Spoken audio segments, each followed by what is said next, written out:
നിങ്ങൾ എങ്ങനത്തെ ആളാന്ന് അറിയാതിരുന്നോണ്ടാ ഞാൻ കള്ളം പറഞ്ഞേ. ഞാൻ ട്രെയിനിൽ നിന്ന് വീണതല്ല, ചാടിയതാ.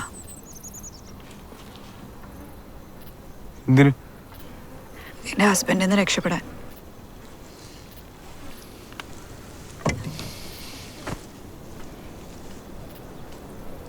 എന്താ പേര്? ചേത്താലി. ഞാൻ ഒരു ഡോക്ടറാ, സൈക്യാട്രിസ്റ്റ്.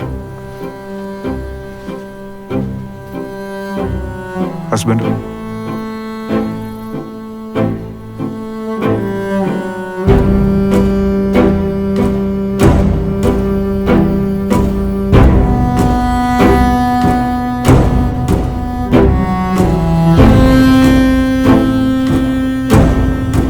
Excuse me.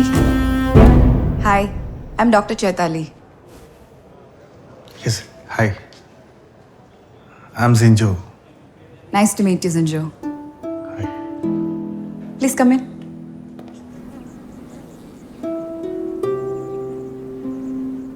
അയാൾ ഒത്തിരി സ്നേഹിച്ചിരുന്ന അയാളുടെ ഭാര്യ ഒരു നിസ്സാര കാര്യത്തിന് ആത്മഹത്യ ചെയ്തു. അത് അയാളെ മാനസികമായിട്ട് ഒരുപാട് തളർത്തി. സിവിയർ ഡിപ്രഷനിലാണ് സിഞ്ചു എന്നെ കാണാൻ വരുന്നത്.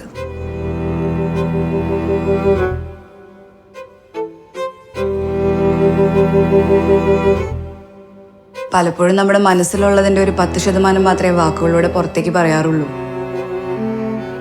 ബാക്കി 90% മനസ്സിലിങ്ങനെ കിടക്കും. അതാണ് സിഞ്ചുവിന്റെ മൈൻഡിനെ വല്ലാതെ എഫക്റ്റ് ചെയ്യുന്നത്.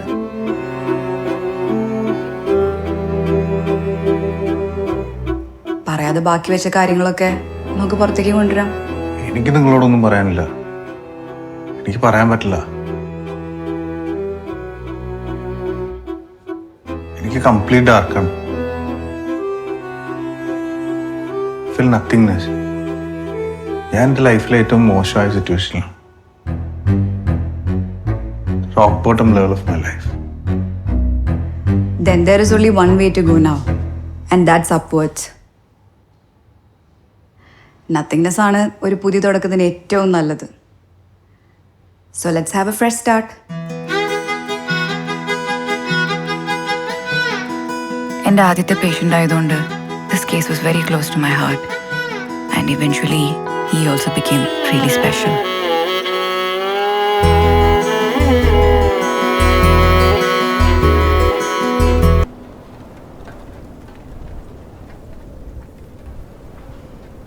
ഡോക്ടർമാരെങ്ങനെയാണോ ചികിത്സിക്കുന്നത്?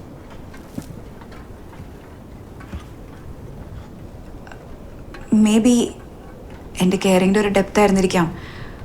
അത് അയാളുടെ മനസ്സ് തുറക്കാനായിട്ട് ഒത്തിരി സഹായിച്ചു. എനിക്ക് സ്റ്റാർട്ടഡ് ഇംപ്രൂവിങ് എ ലോട്ട്. അയാളും എനിക്ക് നല്ലൊരു സുഹൃത്തായി മാറിയിരുന്നു.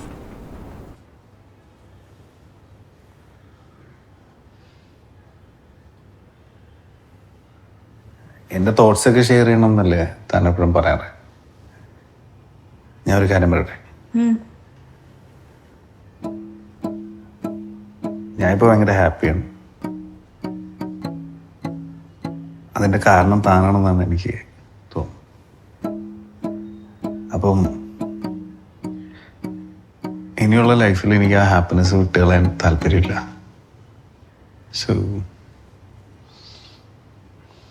will you marry me?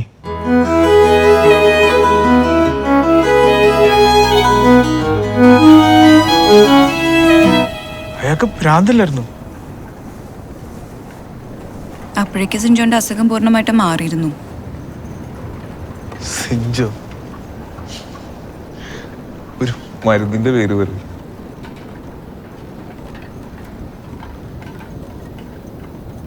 ഏത് മരുന്നിനേക്കാളും ശക്തിയുള്ളതാണ് സ്നേഹമെന്ന് പറയില്ലേ? നിനക്ക് ശരിക്കും ആളോട് പ്രേമമായിരുന്നു? പ്രേമമായിരുന്നു എന്ന് എനിക്ക് അറിയില്ല, പക്ഷെ എനിക്ക് അയാൾ ഒരുപാട് ഇഷ്ടമായിരുന്നു. അയാളുടെ സംസാരം, അയാളുടെ പെരുമാറ്റം, ഹിസ് പ്രസൻസ്. ഞാൻ അയാളുടെ കമ്പനി ഒരുപാട് എൻജോയ് ചെയ്തിരുന്നു. അതാ പെട്ടെന്ന് അങ്ങനെ ചോദിച്ചപ്പോൾ ഞാൻ അധികം ആലോചിച്ചില്ല. അങ്ങനെയുള്ള ഘട്ടം നിങ്ങളുടെ വീട്ടുകാർ സമ്മതിച്ചു? നിങ്ങൾ ചോദിച്ചു തന്നെയാ അവരും പറഞ്ഞത്. ഇയാൾക്ക് ഭ്രാന്തല്ലേ, ഇയാളുടെ മുൻ ഭാര്യ ആത്മഹത്യ ചെയ്തതല്ലേ, അയാളെ കുറിച്ച് നമുക്കൊന്നും അറിയില്ലല്ലോ എന്ന്. പക്ഷെ എനിക്കെന്തോ ഞങ്ങളുടെ കാര്യത്തിൽ വളരെ ഉറപ്പായിരുന്നു.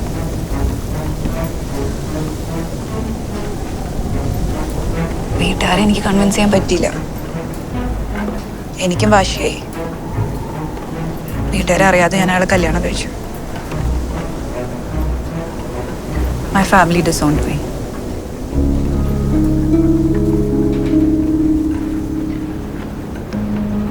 Everything was going all right. പക്ഷെ അതധികം കാലം നീണ്ടു നിന്നില്ല. തൊട്ടതിനും പിടിച്ചതിനൊക്കെ ദേഷ്യപ്പെടുന്ന സിൻജോന്റെ വേറൊരു മുഖം പുറത്തു വരാൻ തുടങ്ങി. പിന്നെ ദേഷ്യം വരുമ്പോ അയാളുടെ കണ്ണിൽ ഭ്രാന്തിന്റെ ലക്ഷണങ്ങൾ ഞാൻ കണ്ടു. Why are you doing this to me? Huh? Don't interfere in my matters.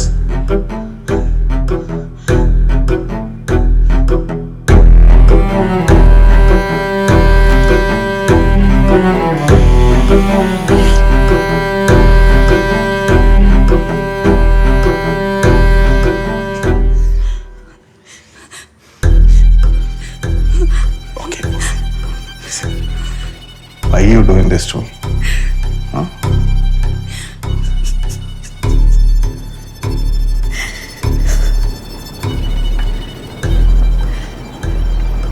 പിന്നെ അയാൾ ഒരുപാട് വയലന്റ് ആവാൻ തുടങ്ങി. എന്നെ കൊണ്ട് കൺട്രോൾ ചെയ്യാൻ പറ്റുന്നൊരവസ്ഥയായിരുന്നില്ല അത്. ഡ്രഗ്സ് കിട്ടിയില്ലെങ്കിൽ വളരെ ക്രൂരമായിട്ട് എന്റെ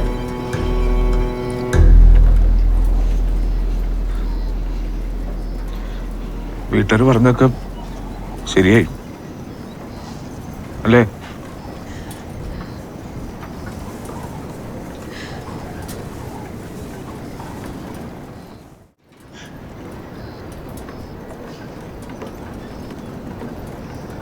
അവിടെ വെള്ളമുണ്ട്, മുഖമൊക്കെ ഒന്ന് കഴുകിട്ടു.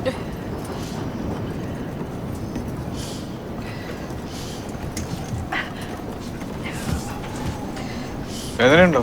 ഇല്ല, കുഴപ്പമില്ല. എന്റെ പെട്ടിയിൽ മരുന്നുണ്ട്, നീ നോക്കട്ടെ.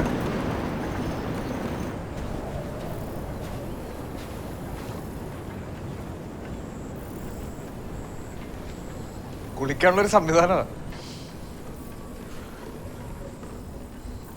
ഈ വെള്ളം എവിടെന്നാ കൊണ്ടിരുന്നേ?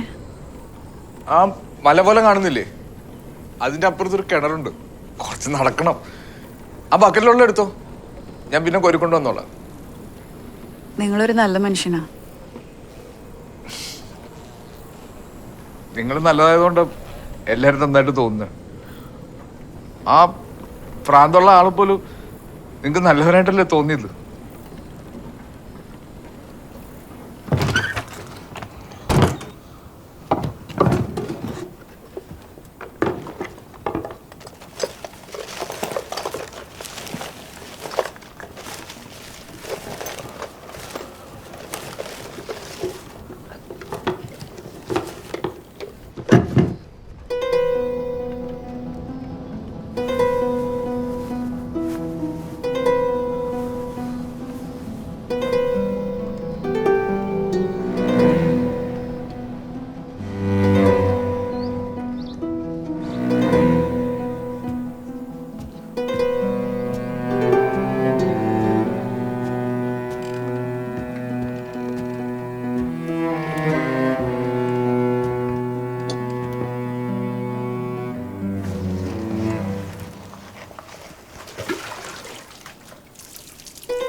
ഒന്നുമില്ല ഒന്നുമില്ല.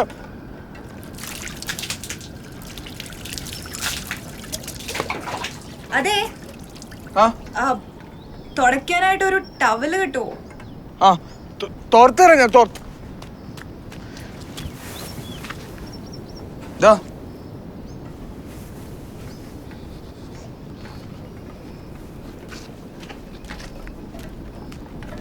പിന്നെ എനിക്ക് ഇടാൻ പറ്റിയ ഡ്രസ്സ് വല്ലതും ഉണ്ടാവോ? ഡ്രസ് ഉണ്ടാവില്ലല്ലേ? കുഴപ്പമില്ല. നോക്കട്ടെ.